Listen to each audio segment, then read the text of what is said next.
Olá pessoal, hoje aqui no nosso canal nós vamos abordar um tema bastante polêmico, o uso de drogas durante o nazismo. A famosa série Breaking Bad, que conta a história de um professor de química em estágio terminal de câncer e que decide fabricar e vender metanfetamina, tem algo em comum com o nazismo. A expressão Breaking Bad refere-se à mudança de comportamento radical, repentina de uma pessoa que pode transformá-la em uma pessoa violenta ou até mesmo criminosa. Tudo isso tem a ver com o nazismo, com a Alemanha hitlerista, de 33 a 45, que seduziu a população não só civil, mas militar, a uma doutrina implacável, a uma lavagem cerebral, onde foram hipnotizados pelos seus dogmas, até evoluir para uma dependência de substâncias químicas.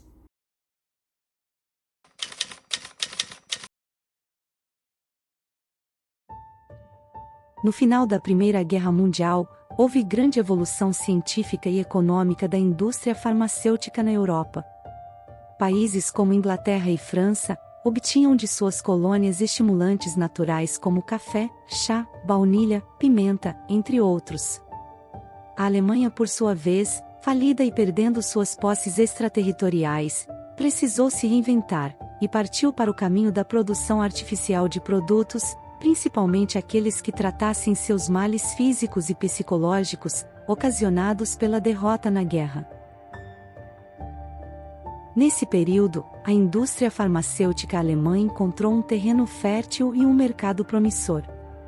Desde o início do século XIX, a Alemanha era considerada a oficina do mundo no que se referia à indústria química. Já realizava experiências com o ópio, e por volta de 1827 desenvolveu a morfina. Esta substância não representou apenas o alívio para anestesiar a dor da população civil e dos combatentes dos exércitos, mas foi o grande negócio da recém-criada empresa de medicamentos Merck. 30 anos depois, com o advento da seringa, nada pôde conter o triunfo da morfina, que se impôs em todo o mundo. A famosa Bayer entrou nessa corrida química lucrativa, criando um derivado da morfina: a heroína. O medicamento foi classificado mais potente no alívio da dor e mais aceitável que a morfina, tornando-se a primeira droga sintética criada em laboratório como medicação, sem qualquer teste ou conhecimento de seus efeitos. No fim do século XIX, a droga alcançou sua produção industrial, sendo comercializada para acalmar a tosse, agir contra dor de cabeça, mal-estar, cólicas intestinais, e até no combate da insônia, em bebês e crianças. Na mesma época, o químico alemão da Bayer, Felix Hoffmann, sintetizou um analgésico à base do ácido acetilsalicílico, chamado aspirina, extraído da casca do salgueiro. O que podemos observar é que as drogas ilícitas começaram como medicamentos úteis e benéficos para a população, como foi o caso de produtos à base de cocaína. Um deles, a bebida refrescante Coca-Cola, que até 1903, continha até 250 mg de cocaína por litro. Em 1909, havia cerca de 69 bebidas nos Estados Unidos que continham a cocaína como ingrediente. A Alemanha, a grande perdedora da Primeira Guerra Mundial, conquistou o título como o país das drogas, tornando-se líder no mercado mundial na produção de medicamentos e no fornecimento de substâncias químicas para sua fabricação. O país atinge o status de traficante global. O consumo exagerado de cocaína e morfina criou um ambiente de permissividade assustadora com a população, principalmente da capital Berlim, protagonizando sua própria degradação em um frenético delírio toxicológico. O vício em drogas foi o escapismo de uma sociedade vítima de seu fracasso. O povo vulnerável tornou-se presa fácil de políticos predadores atentos. O nazismo surge como uma nova ordem, prometendo o resgate à dignidade da nação alemã, após a humilhação do Tratado de Versalhes e ao comando débil da República Weimar. Hitler, O líder do partido nazista é o grande herói nacional criado pela mídia. Figura vigorosa e incólume aos prazeres mundanos, Hitler deve ser venerado e seguido. A ideologia sedutora e persuasiva nazista nasceu neste contexto de desolação e se perpetuou numa Alemanha carente e manipulável. Sob comando do chanceler Adolf Hitler, a batalha em defesa ao sangue ariano incluía a punição de dependentes químicos e viciados em álcool ou anestésicos. A proteção à saúde e prevenção de doenças hereditárias, que compunham as leis de Nuremberg, de 1935, ganharam força com a Central do Reich para o combate de delitos relacionados a drogas, uma entidade policial com competência para determinar não somente a internação e esterilização compulsórias como também a deportação para campos de concentração. Qualquer ameaça que pudesse contaminar a pureza da raça alemã estava condenada e o povo judeu foi enquadrado como uma unidade tão tóxica e infecciosa como qualquer droga viciante que precisava ser eliminada. Mas, esta guerra que o nazismo travou contra as drogas foi uma das grandes ironias da história. A poderosa rede antidrogas nazista que reduziu o consumo da morfina, foi a mesma que aprovou e incentivou o desenvolvimento de estimulantes sintéticos, e o principal deles foi produzido pelo laboratório Temilá, com o nome de Pervitin, a primeira metanfetamina alemã. O composto mágico recomendado para melhorar a confiança, desempenho e libido, também eliminava estresse e fadiga, desencadeando sentimentos de euforia.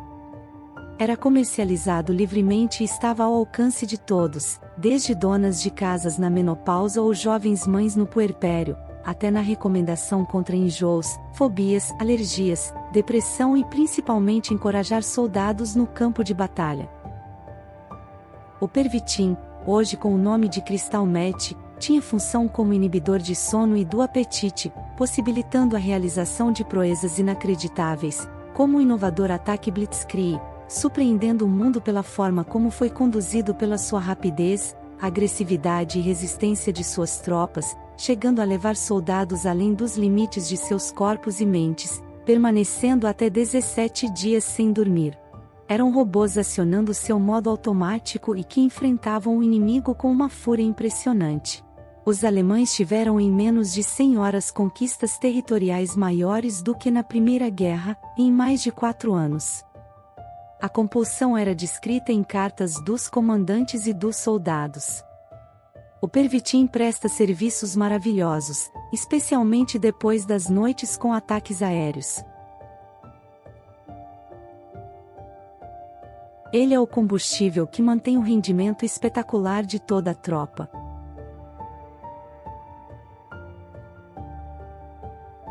Para eu continuar em funcionamento, enviem Pervitin.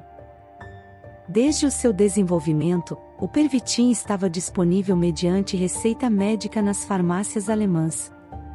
Durante a Segunda Guerra Mundial, os médicos militares compraram lotes inteiros. Somente no período de abril a junho de 1940, a Wehrmacht e a Força Aérea compraram mais de 35 milhões de comprimidos. A pílula milagrosa transformou jovens e comandantes em super-homens, e quando o alerta que possíveis efeitos colaterais podiam ser desastrosos e letais, Hitler declarou: todos que têm o privilégio de participar do maior evento histórico do mundo, em defesa da Alemanha, sabe que sua vida pertence ao Reich. Estamos vivendo numa espécie de exaltação, num estado de exceção. Era a vitória da metanfetamina.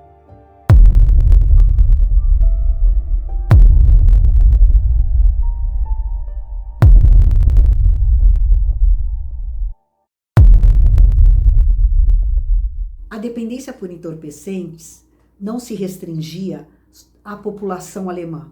Ela também fazia parte da rotina de Hitler e de seus asseclas. Hermann Göring, chefe comandante da aeronáutica, era viciado em morfina por conta de um ferimento. Ele ostentava um estojo de ouro com seringas e ampolas e ele mesmo se auto-aplicava. Em se tratando de dependência química, Hitler mantinha uma relação simbiótica com seu médico particular, seu médico pessoal, Dr. Morel. essa dependência, essa relação culminou num bombardeio tóxico. Ele venerava o médico, porém a cúpula nazista rejeitava o Dr. Morel por considerá-lo um charlatão. Em 1936, Morel inicia um tratamento em seu famoso paciente, denominado paciente A, indicando aplicações de vitaminas, glicose, barbitúricos, asteroides, e até extratos de órgãos de animais, evoluindo para substâncias mais viciantes como a cocaína, metanfetamina e o codal, uma droga sintética, 2 vezes mais potente que a morfina, que provoca um estado de euforia extrema. Hitler era o único chefe de Estado a tomar 150 comprimidos e até 12 injeções por semana, se distanciando cada vez mais da realidade e das convenções humanas. O consumo não limitou de forma alguma sua liberdade de decisão. Nem o uso intenso deste vasto cardápio de drogas foi capaz de reduzir sua culpa monstruosa pela destruição que causou. Seu mundo distorcido e delirante sempre existiu, independente do uso de drogas. Próximo ao final da guerra, os nazistas buscavam uma arma milagrosa e em paralelo uma superdroga.